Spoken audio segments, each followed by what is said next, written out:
What is good? I'll keep it very much that. If you hear any type of booming in the background, that is thunder. I can't help that. I've been waiting all day for the weather just to calm the hell down, but it's not because it's being a jerk.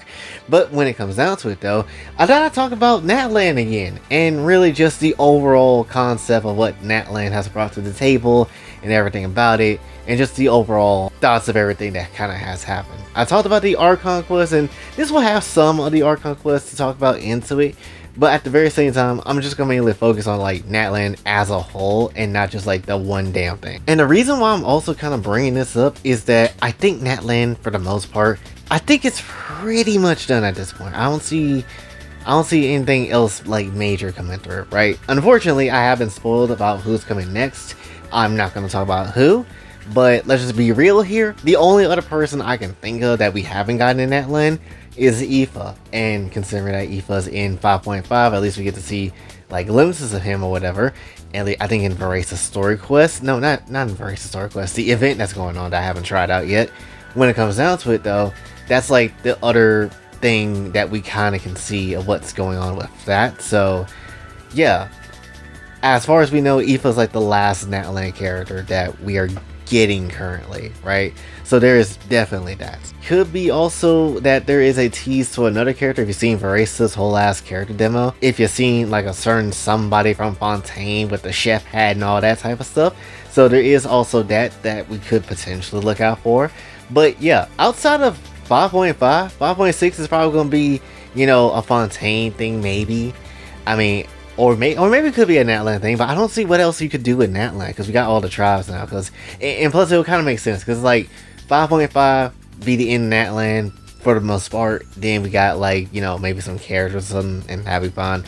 Then you basically get like, you know, everything going on with that in 5.6. Then 5.7 is most likely going to be the Dane patch. We'll see if it gets voiced or not. And then 5.8 I think is going to be Nodcry, because let's keep very much stacked.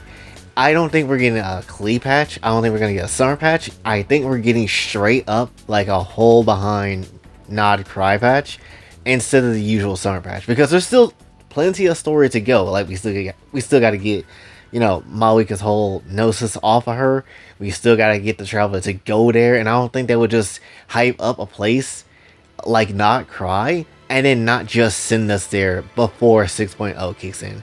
I feel like that would be a bit clammy and a bit crappy if we don't necessarily get that. Plus, we still got the marriage of Ari to go through, and if you're seen on the edge of the map of, you know, the Collective of Plenty besides the mountain, you know, you can see there's a foggy area. So there's obviously going to be, you know, something else out there, which most likely is going to be the marriage of Ari. And, you know, that's probably going to come out maybe 5.7, 5.6, who really knows. So that's going to be what we're going to see soon. And then again, after that, it's going to be Nodcry, and most likely it will be Snezhnaya, and then we'll get to see what the hell that country is going to be like. So there's a lot of things going on, and a lot of like lore and story things that's going to be happening. So I don't really see, oh, Traveler's going to take a break and have a little fun patch after like 5.6 maybe, because really Genshin story has to pick up pace now. It's kind of that time now. But outside of that, what do I think about Natlan as a whole, with basically Natlan pretty much being done? I'm not gonna lie, Natlan is like, I would probably say in terms of story, of just everything all around it, not just our conquest and stuff, I'll probably say everything together is probably like the second best place when it comes down to it, because mainly of the crazy lore drops that we kind of got. Right, I would say that is what's definitely carrying Natlan super hard, because if you look at something like the characters and stuff, I'm not gonna lie, the characters are just serviceable. I wouldn't say they're the greatest thing of all time, I would just say they're just serviceable, because I'll keep it just a stack. Mualani, I really didn't care for Mualani, even though she about hot as hell. Kachina, she's just whatever to me, she's okay, but she's kind of mostly whatever, especially after her whole first part of Natlan got done, so I didn't really care. Then you have Shalonen. I absolutely didn't care for Shalonen. I don't know if it was the whole voice direction that they have for the character, or if it was, you know, the design of the character. I don't know what it was for me to personally get to pull, because I know she's good in game. I understand the whole meta thing. Here's the thing, I care nothing about that. All I care about is if the game is, fun, and then at the very same time, if the character looks great and, is just something that's appealing towards me. Shalona was none of that. Kenichi was like whatever to me, right? And it also hurts the fact because we didn't hear his voice for some time, so it was a bit annoying. But when it comes down to it, Kenichi's like whatever to me. Hal was pretty much the same boat, and dear goodness, I don't want to hear his long ass title and his long ass name again for a while, but only time will tell when it comes down to something like that. Then we have Seat Lolly, which, funny enough, as mean as she is, I cared a lot about her, despite her being a mean ass person. Like, I'm not gonna even sit here and lie, I would dive deep into those granny cheeks, right? I ain't gonna lie, Seat Lolly is kind of bad as hell, but not nearly as bad as Malwika is, because Malwika is, honestly, if it wasn't for Farina, I would damn near say she's like the best Archon we ever had. I get it, for a lot of people, she is not really great because she's so perfect and everything, but to be honest, I still like that. I won't mind that. Then when it comes down to Malwika herself, it's kind of like she's the type of character that feels like would save you from getting attacked and then also give you head and just give you straight Archon ass cheeks while paying you money to clap her ass cheeks. She's just too damn good. She's too damn perfect. And I have really less of an issue with Malwika as a whole. You could definitely say that she doesn't fit within the style of Genshin as everything kind of else is. And that's a whatever situation because we got robots like in every region, so I don't really see how a bike and something like this don't really ultimately fit in that hard. Plus all the spaceship stuff and all this other stars beyond this world and everything like that, and how crazy things about to get. I really think a motorcycle in Natlan or in Tibet at all is the least of our concerns. Much less Cloud Retainer is pretty much also on that damn type of timing, considering that she has an electro bicycle. So again, I don't really see what the issue is here. Chaska, we didn't even really see her go berserk, so that was kind of a letdown. I'm not gonna sit here and lie, but Chaska got ass, so I'll let her get a pass. Then we got Ian-san, who honestly I kind of hate is a 4-star. I wish she was a 5. And at the very same time of that, I really hate that she didn't have any voice lines, because it's kind of hard to care for Ian-san. I still like her, but it's kind of hard to care. And then Veresa, she's just great. She's your basic standard Genshin character that just believes in the power of just justice and the positivity of things and sorts of things like that. And she's just fun. She's just fun to play. I know people say power creep, and I understand that, but every game is going to have power creep. So who the hell cares? I like playing Veresa. That being said though, with all the characters out the way so far, what about the overall thoughts in Natlan as a region? I think the region is fun because of the wild variety of Saurians that you do have, because not one part of the region is the same, and that's kind of like a really good thing. It lets you see that there is different terrain that they can make, different types of ways that you can play the game and such, and whatever way you want to go to and stuff like that. And it's just nice again to see how less restrictive they're trying to be on themselves with letting characters and letting the terrain and letting interactable stuff kind of just be in general. Because I mean, like if you really look at something like Mondstadt or something like Leeway, they don't really have those interactable things that just let you kind of move all the way around. They started that in Inazuma, but it was still very limited, and Sumeru was pretty much the same way, honestly. And hell, you can argue all the way up, really up to, I would say, Natlan, if that's the case, to let you be a bit more different when it comes to the movement of the game and everything like that. So I definitely am appreciative of the fact that we get, new types of movement, and now characters feel like they're moving, at least newer characters feel like they're moving a bit more crazy. And it would be a shame if only Natlan has that movement stuff, when I feel like a lot of characters could very much be good when it comes down to just moving in general. And that's one of the things I'm like, oh damn, that's one thing I really like about WoA over Genshin, is that the movement of the characters is so damn better. Because yes, you should be able to run up walls. Yes, it is nice to kind of just go over here from one way to another way and all that type of stuff, which Genshin is trying to learn now. It's nice to see all that, but at the very same time, it's not necessarily something that Genshin has, which kind of sucks too. Going back to the story for 5 seconds, I do like the fact that this whole region was more focused on the Abyss than anything else. And people forget, and I forget too, that there's two variations of the Abyss. You got the Abyss Order that is more organized, and that is what the, other sibling kind of deals with. And then you have just the regular Abyss that is just chaotic in nature and don't really give a shit, even though we got somebody running it too. We just don't know who the hell that is either.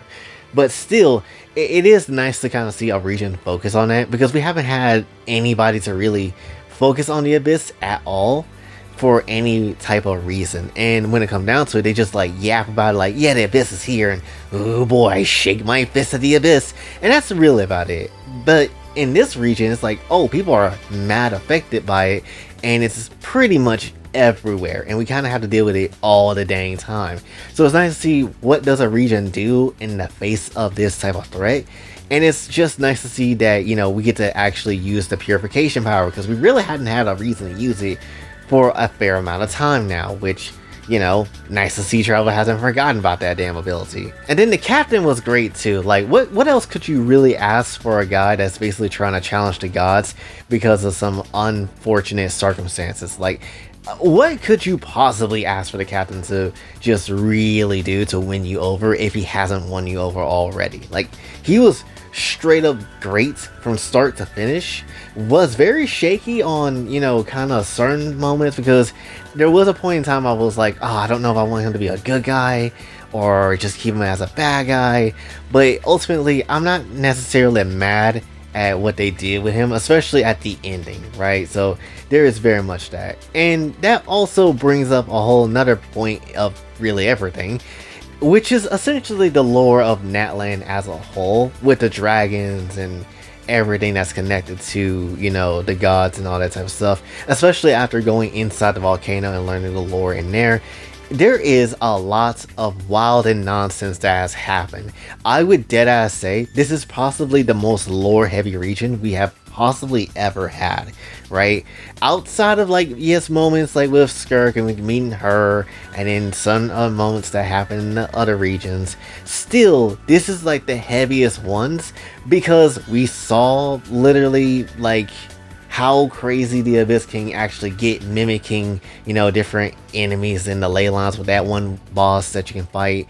Then you also had Malwika punching the damn sky, which is a huge part of literally everything of what's going on, and one of the things that we've been wanting to see for literal years at this point. Then you also have the fact that the dragons have technology to basically burn down all of Natlan and just make it just straight phlogiston everywhere. The fact that we learned that phlogiston is the original form of energy on this damn planet, and that's how it is. The fact that we now have learned also the battle between the second who came and the primordial one and the other traveler from afar, and potentially hell what, and also I don't even say potentially, we did learn what really are the Sealies as well, and how their angels are connected to it. And hell, with that whole story with the second who came in the war and all that type of stuff we learned in that world quest, I believe. The craziest part about it, or at least it might be the artifact set, I can't remember, but craziest part about it is that with that story about the whole, angel falling in love with, that traveler person trying to challenge the heavenly principles, but ultimately failing, and then that's how the, some of the divine nail stuff kind of comes in as well. We learned about that too. And then you also got to realize, wait, I think there was, if I remember correctly, there was a part of it in the story where the angels saw, I think, that person, and then they just went straight for that person, went gung-ho for them. And I'm thinking, oh, is that why Calabina doesn't open her eyes ever? Because she doesn't want to fall under that same, mistake as to look at another person and then just end up, getting canceled out by the heavenly principles or something like that. And if that is the case, that makes so much more sense of why she doesn't open her eyes, or why she has to tape over her eyes or anything like that. Again, I am super hyped for Calabina. Of all the characters, I'm extremely hyped, because if she maybe sees them, she'll lose her form like the last person that did that. So again, there is so much lore heavy stuff that happens in Natlan that is just utterly crazy, and it's kind of hard to not necessarily put Natlan in a high spot because of the lore. But at the same time, you could easily say, well, does the lore and the things that happen in the overall arcing story of Sebek, does that carry Natlan hard? And to a point, yes. I'm not necessarily gonna sit here and lie. Like, hell, with the whole even other certain areas of Natlan, like when you come down to the place above Ochika Natlan with the whole spaceship and whatever, that place looks bits of craziness and all that type of stuff, right? The dragons literally was building a spaceship to kind of dip off somewhere, you know, or at least if I remember the lore correctly, that might been what they were gonna do, and all that type of stuff. So there's again really massive parts about the lore and things of sort that like that we gotten this whole patch. And that's not even just, again, talking about the future of what Nahacry might have with their weird ass power that they got over there, and we'll see when we get to that point. But still, there's just a lot to kind of just really sit here and think about, to be like, oh, Natlan's a Floplan and all that type of stuff. Is it though? Because it gave us some of the best shit that we've been looking for and asking for literal years now. Oh, and I forgot to mention Renova. We got to see what the Angel of Death, or not the Angel of Death, but the Shade of Death, what she looks like, or at least part of her with the many eyes that she has. And still, by far, of all the things that Genshin has pulled out of his ass in terms of designs and things that we've seen, that is still the craziest thing I think we've ever really seen when it comes down to what the gods look like or what they can do or something of the sort like that. That is, to me, the craziest thing that they pulled out of their ass so far. So for certain, again, this has been, you know, for the lore people, right? And this is where I can also understand where the criticism come in, because all the lore stuff kind of went through and people really focusing on the lore, but that kind of leads the characters to be neglected for a bit, right? Because again, you only get maybe like a handful of characters, if that you might care for, and I completely understand that. So on a lore aspect, this is the greatest stuff we have ever gotten, but then when it comes down to the character aspect, it pushes them aside to a point where it's like, well, we can't necessarily sit here and just care about the characters all the time. We need to push story a lot more and do something that we know players have basically been asking for literal years at this point. So again, it's kind of like a 50-50. If you're a lore person, this is the greatest thing for you. If you're a character person, this wasn't for you at all, and you know, you'll probably see something hopefully better when we get to Smash 9. That's just ultimately how it's gonna be. So overall for me, Natlan was a very good chapter of the story so far. Again, it really comes down to what type of person you are and what you're looking for. But for me personally, because I like lore and I do like characters too, and I would very much have liked to see them get done better, but they ultimately didn't. But still, I am very much in favor of learning about the lore, because the lore has been one of the things I feel like Genshin has been lacking in a while now. So the fact that we got to see what actually certain things that can happen in the future and what is the history of this world and things sort of like that, I'm 100% for. And hopefully when Smash comes out, they'll balance the hell out of both characters and lore without making one feel less than the other, because that's basically what we've been getting this entire 5.x series of patches, right? And it's not gonna be too long now till we get to like Smash 9. So very much looking forward to that. And plus Nahacry basically around the corner.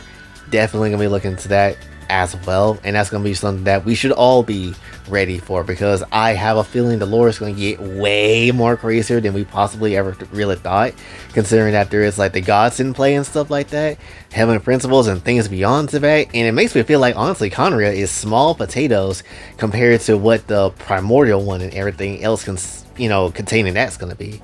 But that's really all I want to really say about this one, so hopefully you did enjoy. If you did, be sure to like, share, subscribe, hit the bell notification on the way out, also on socials, and if you'd like to donate to the channel, Ko-Fi and Cash Out is available as well.